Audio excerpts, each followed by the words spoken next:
Mga kabisnes naming minamahal, makikisuyo po kami. Naglalambing po kami sa inyo. Kung maaari po sana ay pakisuportahan natin Analisa Reality Vlog. Analisa Reality Vlog. Hello mga kababayan, kamusta po kayo? Welcome po muli sa aking YouTube channel, Analisa Reality Vlog. Sana po sa mga oras na to kayo ay nasa maayos na kalagayan at kakasurvive sa pang-araw-araw na pangangailangan. So magbibigay po ako ng aking reaction ngayon, sariling opinion, patungkol po dito sa pagbabalik ni Bong. Pero bago yun, huwag ko natin kalimutan, suportahan po natin si Pinuno Ka-Business Official, isang YouTube channel nila, Ka-Business Family, at si Papa Dins TV. At suportahan na rin po natin yung mga kagwangs na meron hong mga YouTube channel. Sila Kagwang Into Official, si Kagwang by Papaya, and si Kagwang Buknoy Official.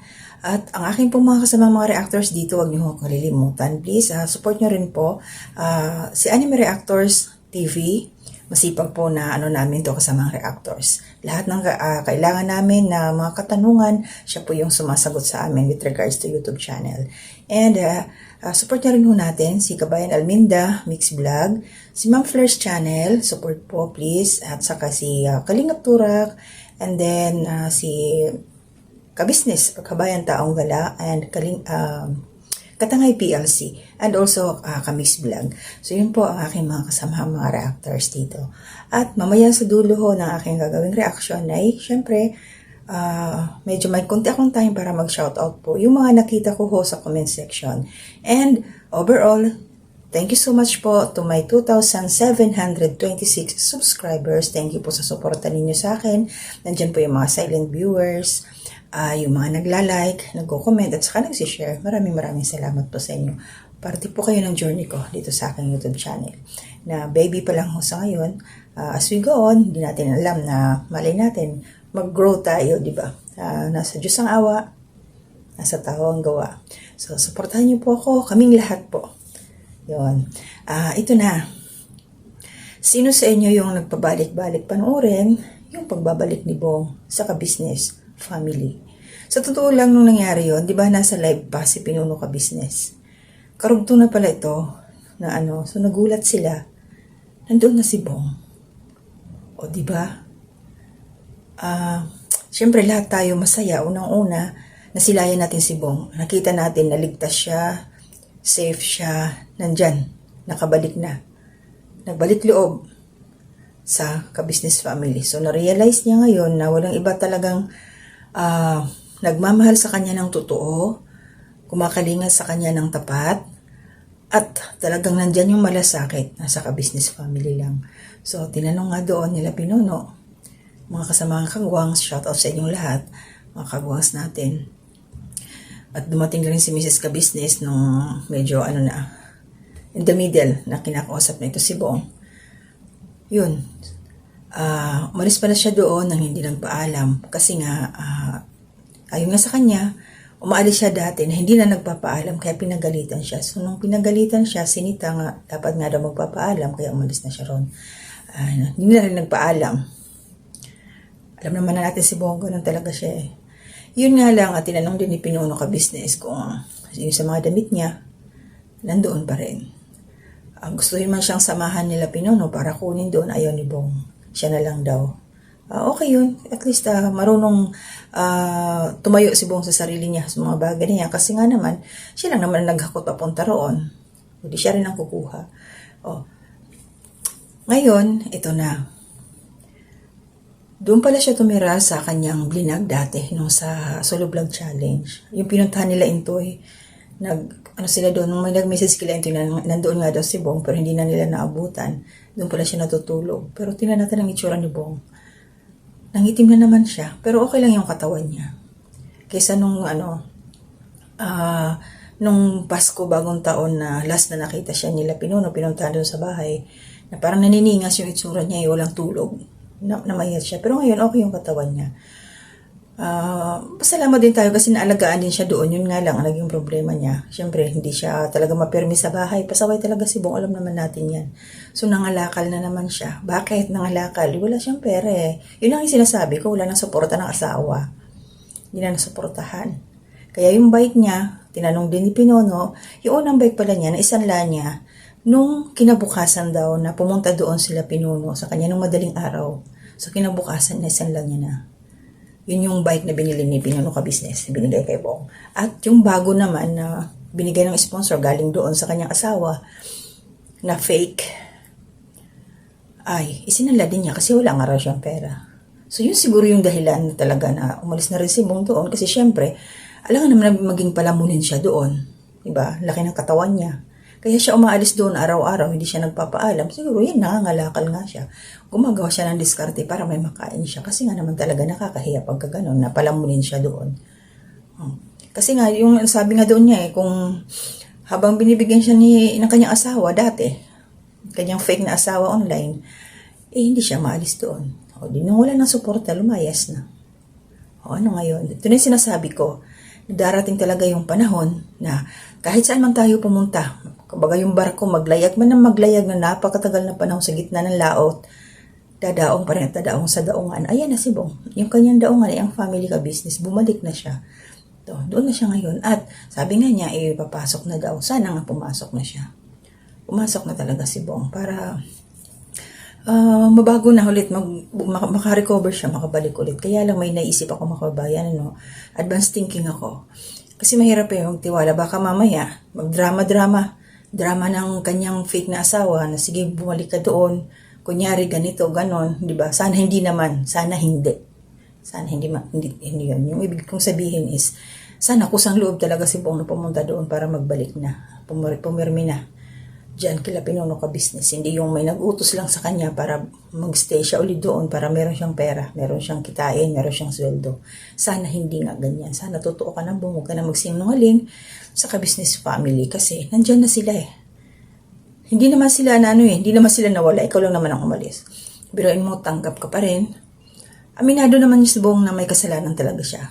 Pero sabi nga, siyempre, kinalimutan na yun nila Pinono, yung mga nakaraan. So ngayon, tinanggap uli siya.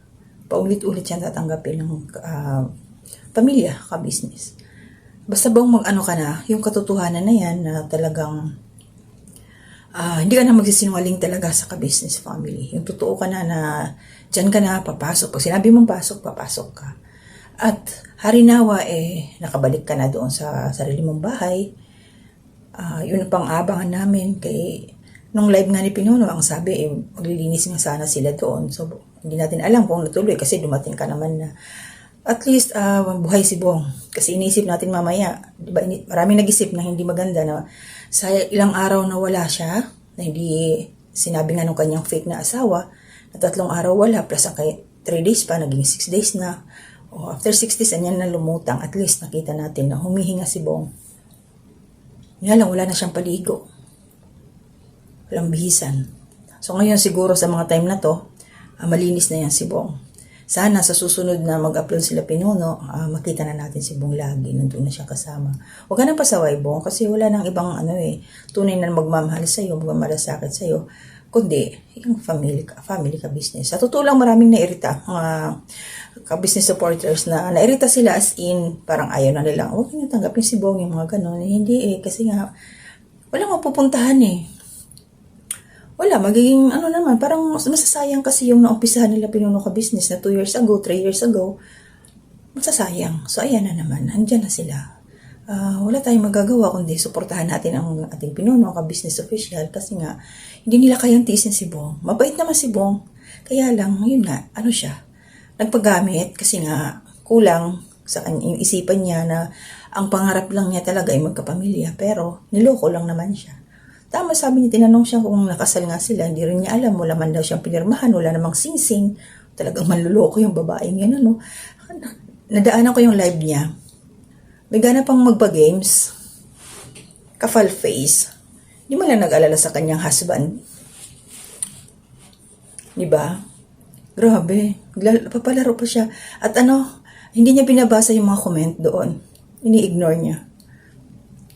Pagka ganun ako, pag ako yung nakakahiyaan, gumawa ko ng kasinungalingan, daming nanonood sa akin.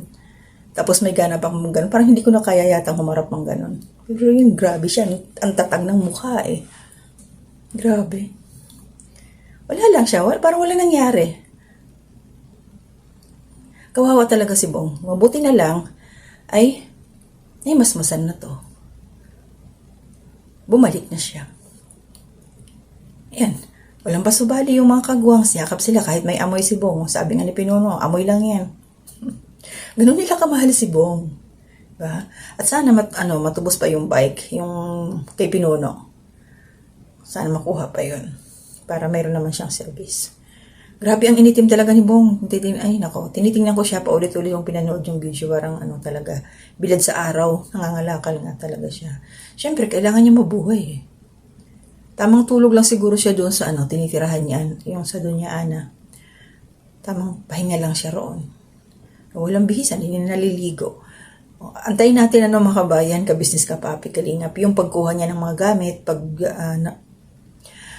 bumalik na siya doon sa kanyang bahay, magkikita na sila ni Ate Ninette. Shout out. Nandiyan na yung alaga mo, Ate Ninette.